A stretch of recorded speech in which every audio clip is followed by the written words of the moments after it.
welcome to the Season 7 reveal stream for Honor's Storm and Fury reveal. That's what we're calling Season 7. The color is blue. Blue? I'm wearing blue. I'm wearing blue too. I always wear blue. Are you? Here, blue. Jeans? Sure. A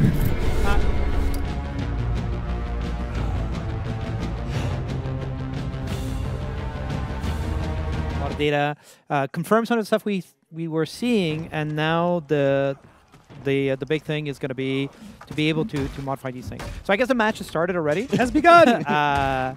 Was not expecting that, but that's good. We'll as Damien was saying, we're going to mention a few things that we've changed and that we're working on. One of the things that's changing, and because I'm looking at the fortifier getting beaten up right now, or the officer, sorry.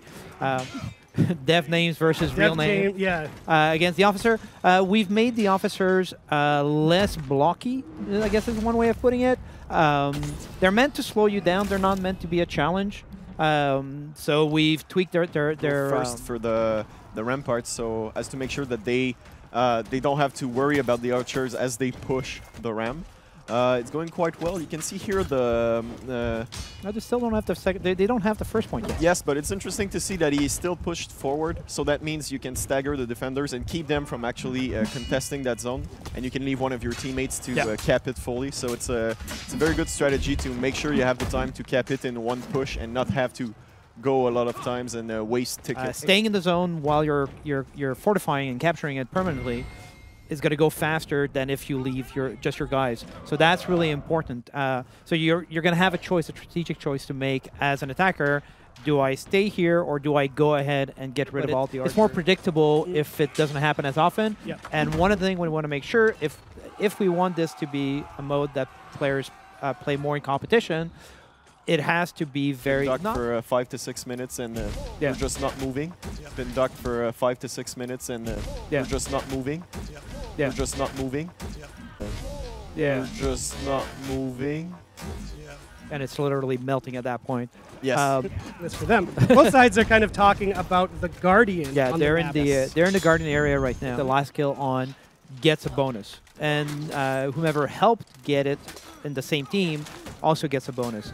We're playing right now with exactly what the bonus is and who exactly gets what, but we want it to be an activity that's 15 to 20 seconds if you're all ganging up on it. So it shouldn't eat too much time, but at the same time, it's giving you a slight boost.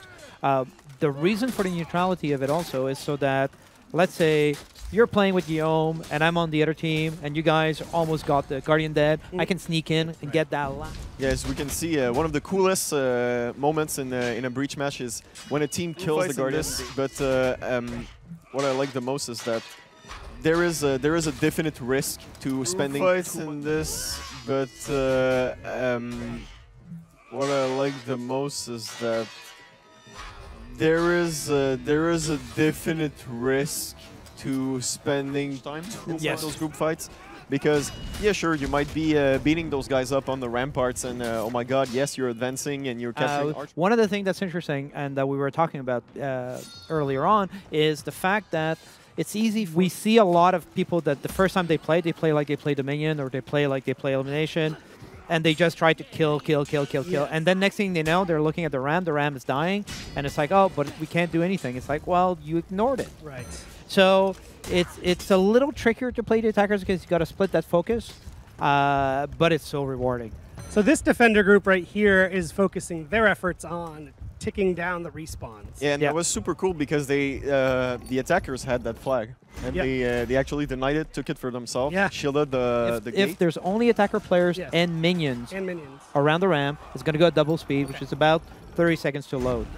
If not, if there's no attackers at all, but right now it'll stop completely and it'll start taking damage. How many of the attackers need to do it? It's not a good moment to do it.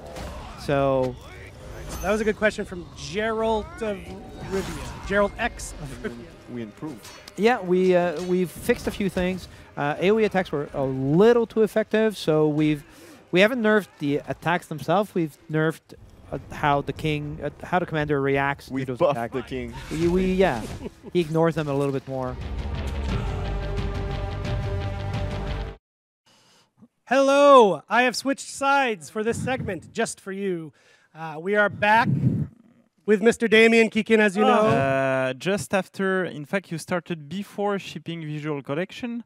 It's their big feature of the year. It's the thing they put a lot of love and hard work into it. And so it's a big thing. Finish to transition plan, which is what will happen to what you already have. Ah, beautiful. So current states are gear progression. It's gear visuals plus gear statistics. Pretty straightforward. Everybody who plays for knows that. So gear parts have statistics. Every hero has access to the same 18. And this is what it looks like today. We're taking the Conqueror as a reference because Alicia, you love the... So gear stats in Marching Fire. I want to prepare everyone. Here comes one of these amazing animations. Gear stats in Marching Fire are... Say goodbye.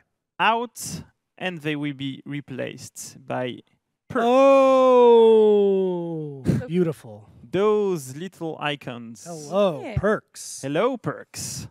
So, what are perks? Oh no, tell me. There are in-game effects that you can activate when the right gear is combined, and Alicia will go through that. Yeah. It's something that is always displayed on your hero, and on other places we'll go through it as well. And maybe Alicia, you wanna go through it? So one thing that's important for the perks is the effects are passive. They're not going to have a new input like we have with feats. They'll be activated through other elements of the gameplay. If you go to the next. Yeah. Consistent, so no values variations. So maybe as you we will said, have different loadouts based on which mode you play, based on which... based on our beloved Conqueror. And it's a very scientific graph. The feat level, power level, and versus the perk power level, which is a bit lower than even a level 1 feat. That's what we're aiming for. So what we were really happy about, we had the star players come try out the perks, and what they said to us is it didn't influence the core duel, but it influenced the way that they played the rest. Textures aren't necessarily the final Yeah, everything is work in progress, but we still yeah. wanted to share the whole thing with the community and start the discussion about it. So now let's go on the video. Yeah. So first, pay attention, everybody. before I hit play, could you explain what is going on here? Right. So here you can see the gear, and each gear has different perks on it. In this first screen, all the gear has 2 perks on it. There can be some gear that have 1 perk on it. Like and basically, yeah, and they give points towards activating the perks. So on the right side in the center there, you can see the list of all the perks available for our beloved Kensei. And you can see in white is Devourer. Yeah. It's a hard one to pronounce. And very metal name, though. Yeah. And that one gives 15 HP more when you execute. Of course, the values I'm going to say are placeholders, something we're still tuning, but that's where we're at right now. And you can still do the same thing. So here, for example, what's going on? So here, I've selected a second gear, and then the system's telling me, hey, you're going to drop to 560 points. It won't be activated anymore. If but I you can equip see, that. Yeah. Yeah. But I can see that I'm gaining. Yeah. We're going to try to activate the 2 first perks. So you can see if you pause here, one of the feedback you'll see as we're equipping things is the gold bar. Gold is our new upgrade color. So what this allows you to do is see ahead of time what the impact will be if you crafted the gear that you have equipped or selected. So here you're looking for the right gear, so the gear that have those icons, the same icons as here. Look. Oh, here wow. you will, so now you know that by equipping that, you're able to activate that one. Here we go, last one. And I have this beautiful new animation that tells me it's my final step. If you and now they're both activated. Beautiful. Congratulations. One thing to note here, if you pause. So you can see like the little chunks around the circles of the perk icons. Those represent the crafting steps. Right. So right now, upgrade steps. Right now with gear stats, you can upgrade 5 times. If people have questions, yes, they need to ask. Start asking. Because I'm sure we will answer. That was also part of the reason we wanted to do this now. So we have a good run up until Marching Fire to answer questions that come out about this, because we know it's a big change. Yeah. You need to accumulate 600 points towards the perk to activate it. So if you you can activate up to 3 perks at the same time, and we'll go through that as well. and she can equip 2 others just by equipping this item. Yep. So that's pretty cool. So the variety, production-wise, we've produced 21 perks, 4 marching perks, 4 support I'm not perks. sure that's the word. Yeah, I don't think that's a no. So this morning, when we reviewed again the perks, and out of those 21 perks, each hero has a predetermined set of 7 perks. Yeah. That could be either offensive, either defensive, either support perks. Yeah, some people might have pure offense. Some Yeah. people have a combination Exactly. of both. And by default, so if you don't have any gear equipped, you have 1 perk. That's not a that is always takedown. Really, you have the last hit on a hero and you're the one who killed it. You get some healing from that. There's some feats have similar effects, but this one's just slightly less useful than those ones. Okay. So they can complement well, or liberate those feats to be replaced with something else to bring in a new combination. Cool. And finally, the assist. They have Radiant Rebound, really to get back into the fight and be able to help their teammates. When they spawn or the revive, they get a movement other speed. perks, and we'll go through that in a second. You will see what it changes to. Yeah. And legendary, another one. And so what is interesting here is that the better your gear, the more combinations are available. And here we're going a bit in design detail. But the idea Depending is how much it's activated, I'll at least have 1 perk. How much it's upgraded, I'll at least have 1 perk activated. I might even start with 2 activated right away. Very cool. Okay. it could become any of those perks. And make some of his move a bit more interesting. So we started with the shoulder bash. So now you can feint it at any moment, right? So at any point, or almost any point during the shoulder bash, you can cancel it to something else. But also, you can charge it much longer to catch the guys that would try to dodge it. So now you need to cancel then guard break. You can't soft feint it into a guard break anymore. But you have many other options out of it, right? Alex? What you think? Yeah. I'm asking you a question. He was in the Okay. zone. Well, Right? Yeah, I right. need to answer that. There's the new move I now. love you. Like you do your shoulder bash, you dodge back, you can chain it into that move. It's really interesting. Then also, we change the top heavy finisher. So previously, the top heavy finisher was just dealing a lot of damage. Now it's unblockable. So basically, now it forces your opponent into reaction. Force him to dodge, try to parry, try to do something. Can't just block it anymore. In order to balance it, now it's slightly slower, I think. Yeah, exactly. But it's a good move now. Roman, why Yes. did we want to update the Warden? We didn't. We probably should have started with that. Why?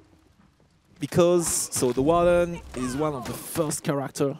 It's actually the first character we made on that project, and it has always been good.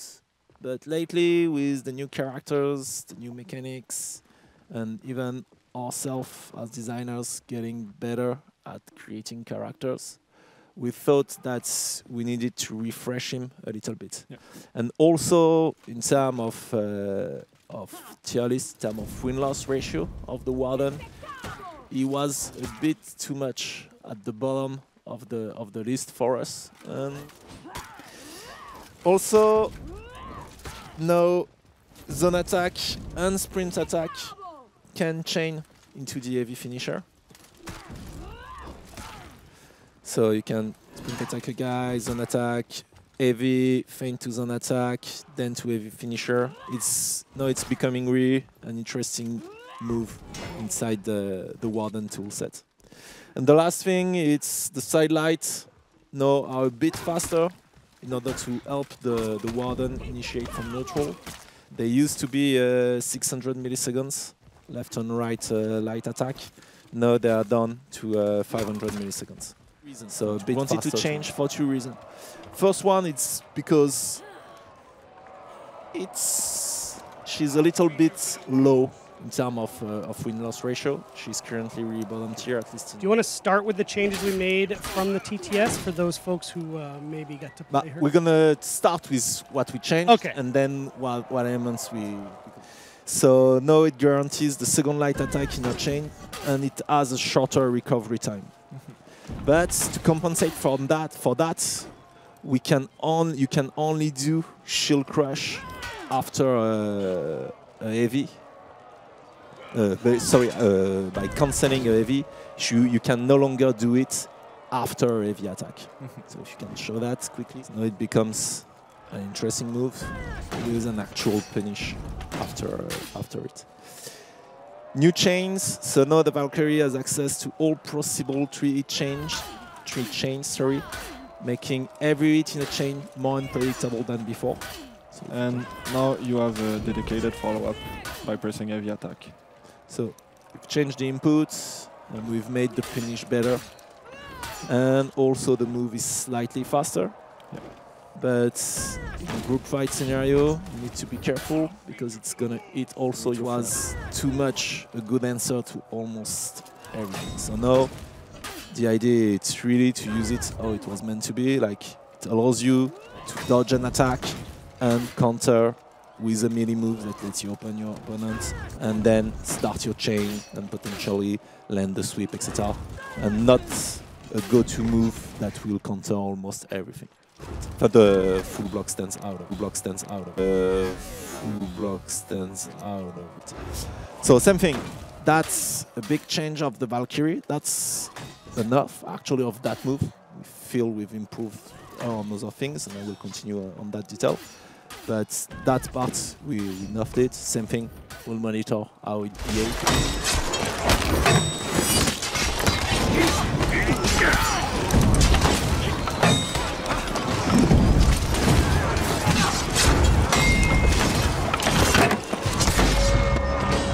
You captured Zone C.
Job, guys. I think we even have a picture of the Gobo team if you want to shout them out. Please. Yeah. Shout out to the Gobo team.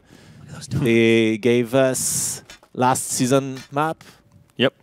They gave us that map this season. Oh yeah. Gave us also the new all the new tutorial system. Oh yes. But they worked on that map. That map is really interesting. It's a much more short range encounter map. It's a really fast-paced level. I think it's really interesting. No? In a few minutes. So you can talk about the Sure, fighter. yeah. And so, I mean, since it's tribute maps, it's a bit smaller by design, and which makes it a lot more Players are interesting. gonna This get- map of our cauldron. This is the baby cauldron. Yeah, yeah. So this is the instant cauldron, which it kills minions and the soldiers coming out. What's cool is you see that gate over there, similar to Sanctuary Bridge, we have this little awesome trap. That's, Great. Well, thank you, gentlemen. We are going to now check out the new weapons. Horses and the crazy Salvage, yeah. Salvage army stuff, which is really creaking. Oh, yeah. So I like that one. And there's like pockets in it, so it makes like if the character is wearing like gear. You have to. You have very to, sensual. Yeah, you have to become part of the props. You know, it's yeah. Okay. Okay, great, and we'll get to these.